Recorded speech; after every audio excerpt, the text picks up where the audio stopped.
I've got my 3 saw projects that I really want to get some time on.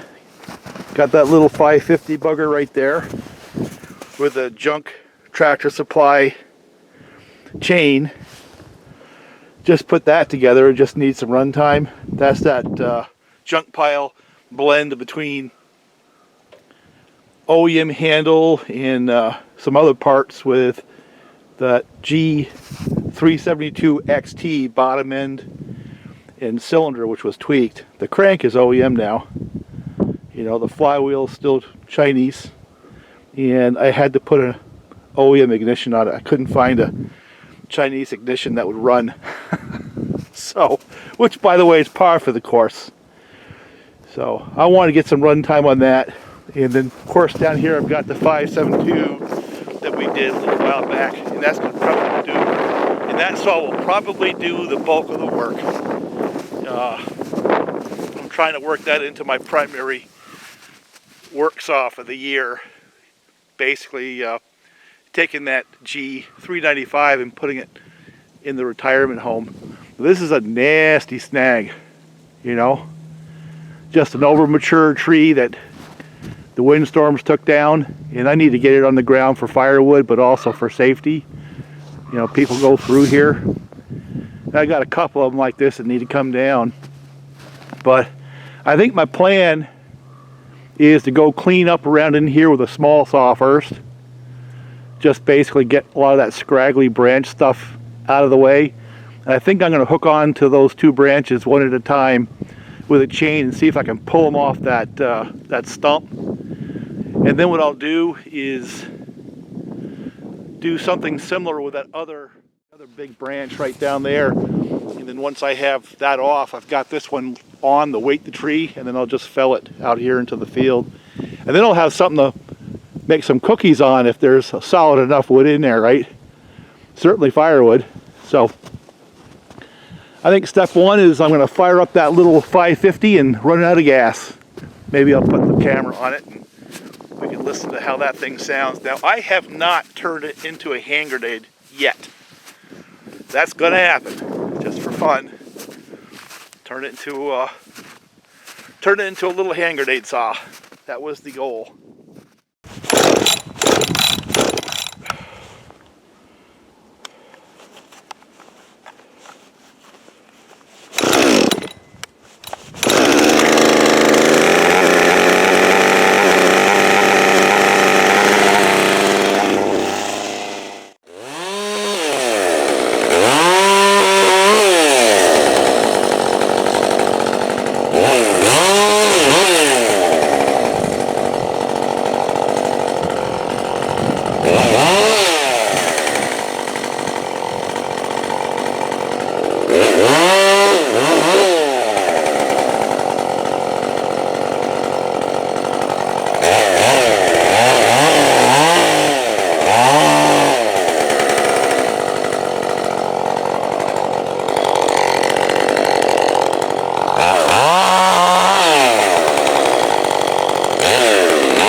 Alright, that went pretty easy. Got them both in one shot.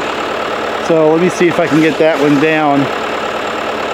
And that one's going to fall a little bit harder because the full weight of it is still on that tree.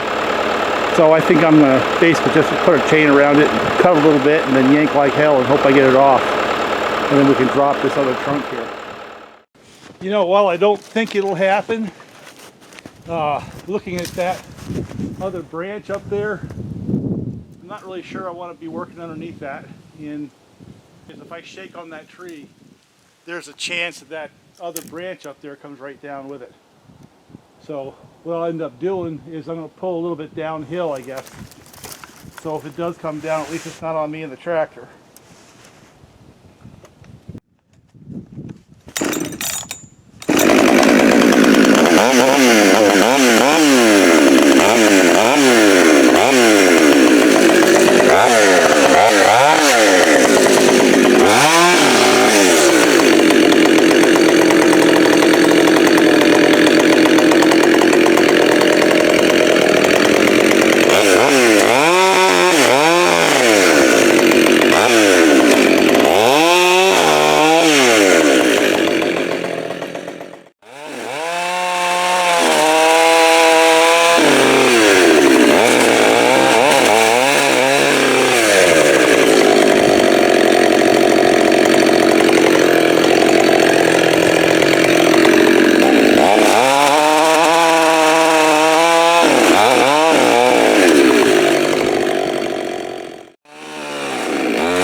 So let's get this ugly thing on the ground.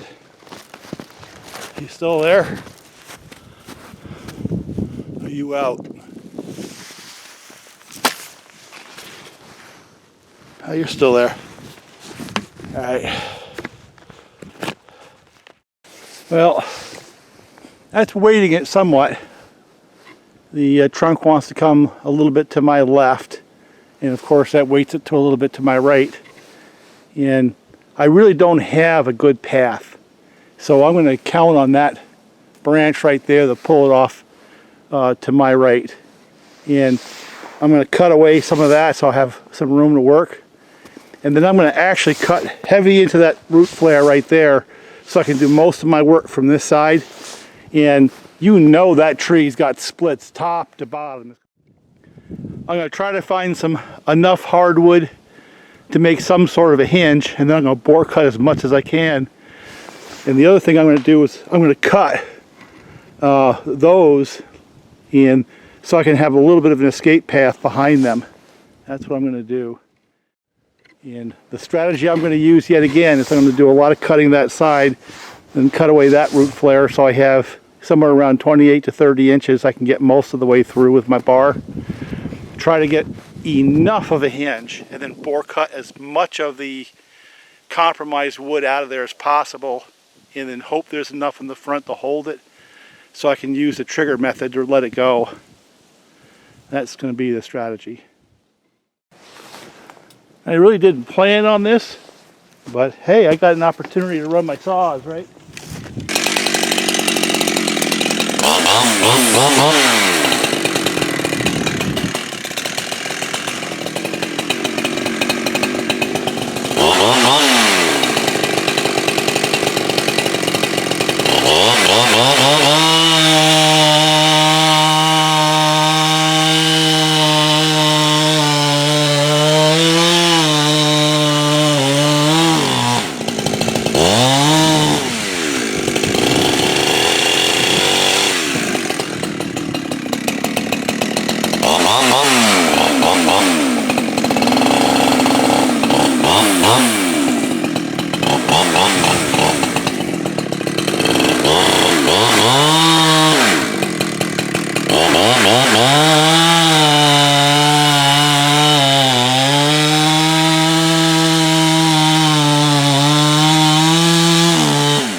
start this up again. I don't know why that bar tightened up so much, but it did.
So I got two issues to work with on that saw right there. One, it stalls, so I gotta lean it out just a little bit. And the other is that top keeps popping off of there. So I think what I'm gonna do first is deal with the tune, lean it out just a little, and then I'm gonna start using it to work on the root flares on that tree. Alright, I got it idling now.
Well, ran that one out of gas.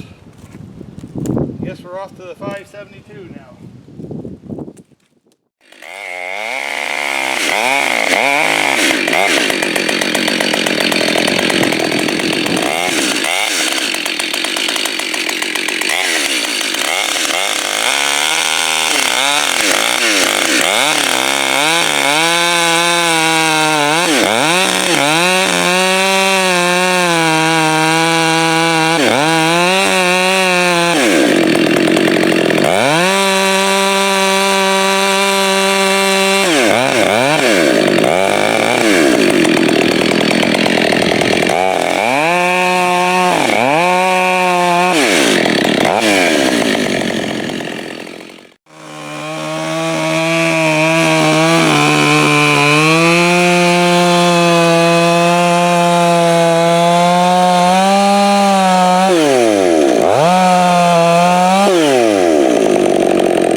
It's going. I don't know if I want to be around it when it does.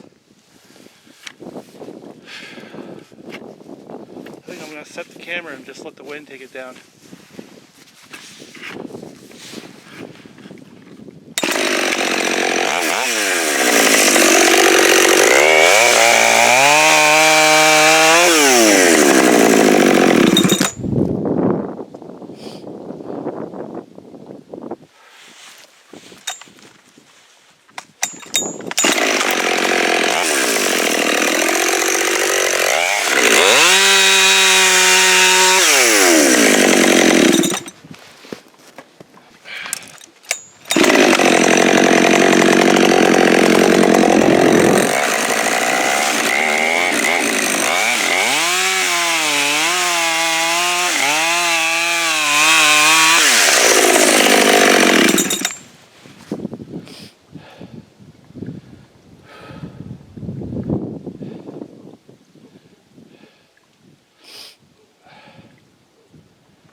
have enough wedges to wedge that thing over.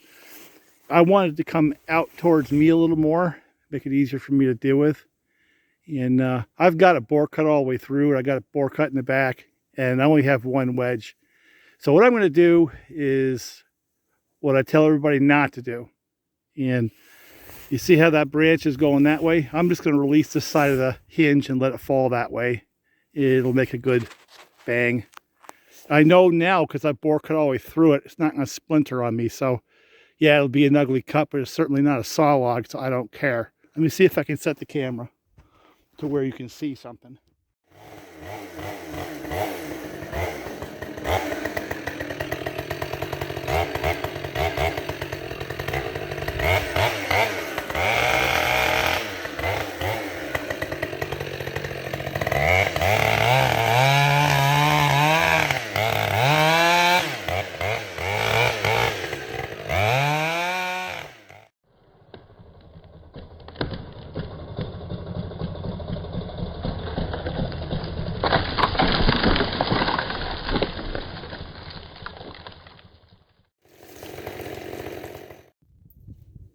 Yeah, I kind of knew it was going to bounce back like that because as soon as it hit that leader on top, it's just going to push it right back at me.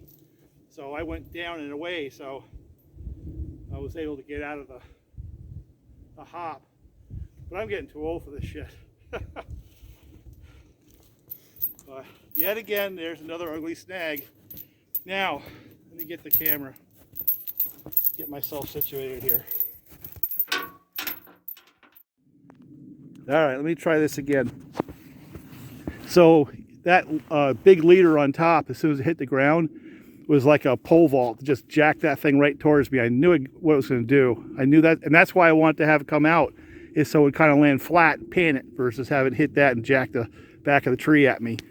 But I was prepared. I knew what it was going to do, so I hopped out of the way. The thing I don't like about those short trees like that is they move fast. You know, the big trees, big long trees, tall trees, they don't go so fast because there's so much mass, and plus they got the tops. But those little stubby ones like that, man, they slap down. So you've got to move if you think it's coming at you. And of course I did. Of course I did move. So we had another successful fall right there. Got it out there. Now for the saws, that little 555 is snappy. I really like it. You know, and yeah, I'm going to do something different with the muffler mud and stuff like that, but just the way it is, it's a snappy saw. It's really just a chain away from being a work saw for me. Of course, I want to do a little more with it, but really, the way it is now is good. And the 572, it's work ready right now, right the way it is. Snappy, starts easy, restarts, idles, doesn't stall, good power, very, very fuel efficient. And I think I'm going to put the other saws in the retirement home and let that be the main work saw for this year. And as much as I like my new 585 and I really like that 565, I really don't want to put the time on them. I don't really want to put a lot of time on them. I want to keep them nice. This guy here gets the load. Now this one right here, it's not quite work ready. It's got good power. You'd be surprised. It's not that far off the 572. It really isn't. It's actually got good power. But the top cover keeps popping off. I don't know whether it's the cover itself and the latch, something else. I got to work on that. And it stalls. It's not quite right. It's crisp, you know, runs strong. It's got a good power. Man, I was leaning on that thing because I had a dull chain and that was hard frozen maple.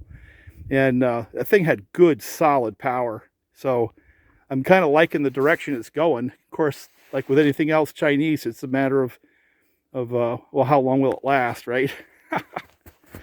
And remember, it's got an OEM crank, right? Got OEM handle, decent bar and chain. It's got an OEM oil pump too.